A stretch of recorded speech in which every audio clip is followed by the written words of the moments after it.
Anonymous. Research. Services. Presents. The Squirreling of Touch Assists. Fair Use Notice 1. This video contains some audio taken from a lecture given by L. Ron Hubbard on October 3, 1968 aboard the flagship Apollo. Fair Use Notice 2. The audio is a section taken from an audio lecture lasting 1 hour and 30 minutes. It is used under fair use to illustrate the difference between how L. Ron Hubbard said touch assists should be performed and how they are done today. The touch assist is one of many assists performed by Scientologists. Each one is different and is used in different circumstances. All of the assists were originally created by L. Ron Hubbard. The touch assist is aimed at treating a sick pre-clear or PC. The touch assist today is performed by a trained Scientologist as follows. The Scientologist will ask the sick PC to close their eyes. They will then fairly lightly touch the sick PC and speak the command "feel my finger." They expect the sick PC to feel the finger and respond yes. The Scientologist will acknowledge this and continue. This is repeated touching various parts of the body, depending on the site of the PC's pain, until the sick PC gets a gain, i.e. improves. The following is a recording of L. Ron Hubbard describing how the touch assists should be performed. He describes the touch assist as being part of the basic tech, along with contact assists. And a touch assist is with the command, which you don't articulate any more than you have to. The PC gets the idea very shortly.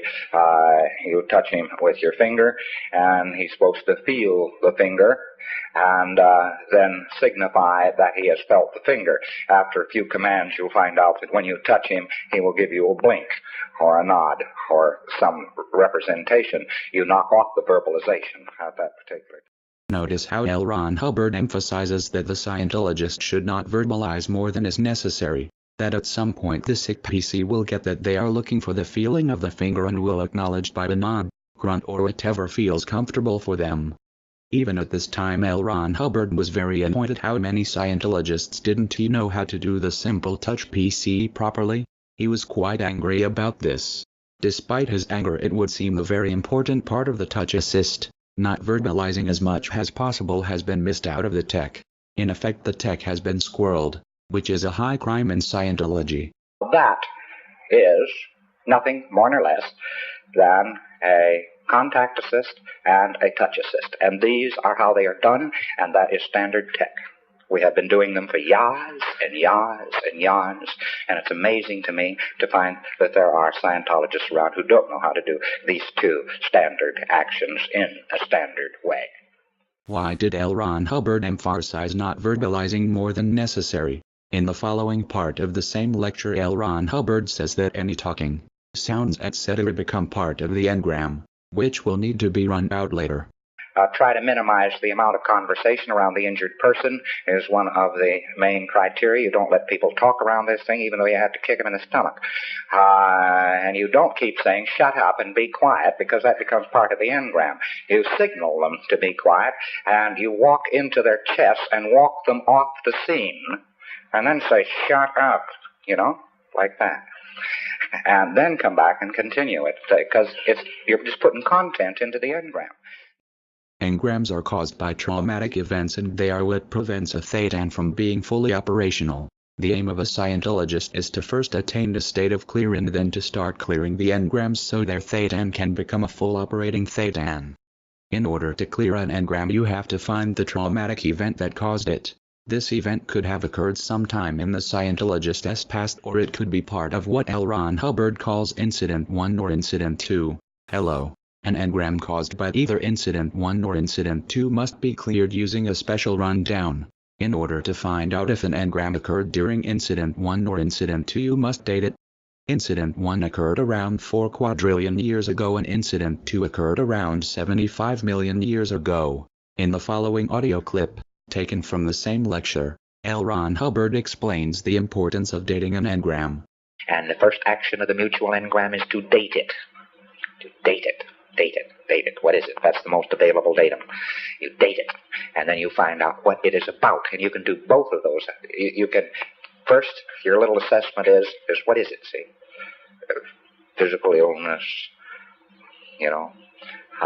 body Satan, engram, whatever you might think. See, you put it down. Those are the most likely candidates. And you put these things down. Bad food, see. And you're going to date it. And you're going to do a standard dating drill that doesn't vary one hair. Tens of years ago, hundreds of years ago. The only way you can miss on this sometimes is it happened last year. Or it happened yesterday. Then you'd have to start out in seconds ago, minutes ago, hours ago, days ago, weeks ago, months ago, years ago, tens of years ago. You got it. That's the safest assessment. And you go on up, and don't start slowing it down and say, well, we got to trillions and nothing happened. After trillions comes quadrillions, sir, I think. They go way up, boy. The Thetans are very old. Date it. If it comes up with the key dates of incident 2, which is, of course, 74 million plus.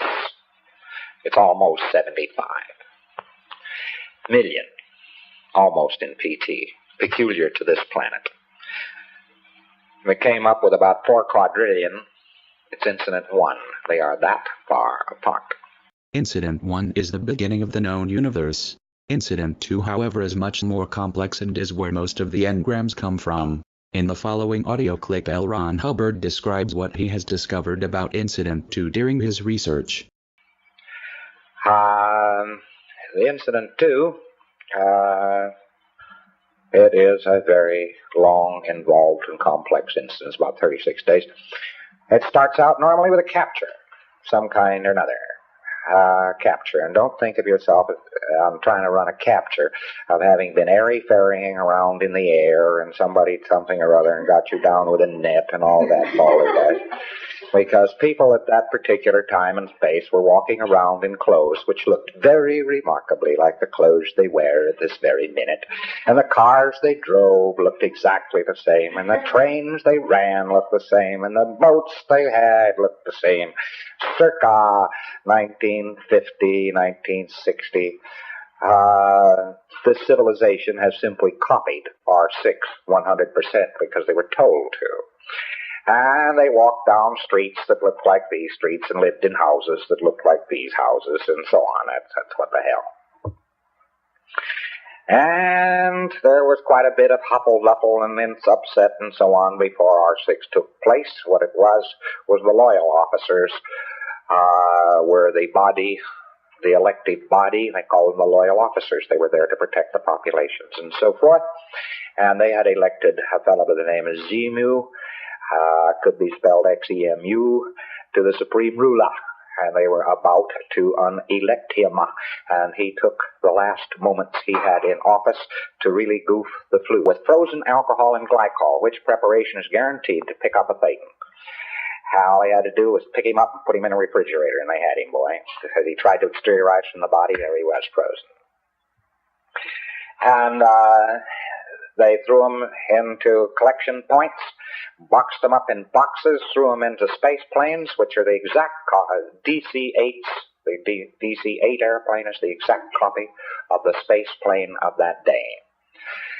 And no difference, except the DC-8 had fans, propellers on it, and the space plane didn't. The length of time from the planet Coltis to the planet Tigiak, which is the name of this planet, was 9 weeks.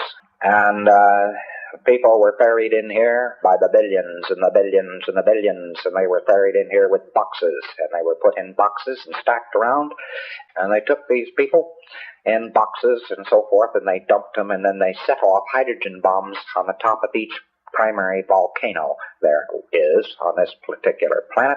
And when they blew up, it blew the Thetans into the air, and after the bomb, an electronic ribbon, which also was a type of standing wave, was erected over the area. The tremendous winds of the planet blew every Thetan there was straight into those particular vacuum zones which had been created.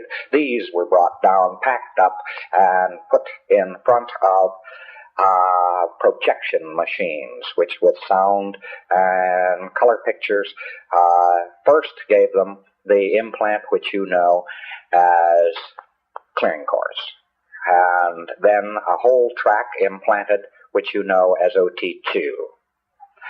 After this, however, about the remainder of the 36 days, which is the bulk of them, is taken up with a 3D supercolossal motion picture, which has to do with God, the devil, space opera, etc. They go 5 pictures to 5 words, and we have the full record of what it is.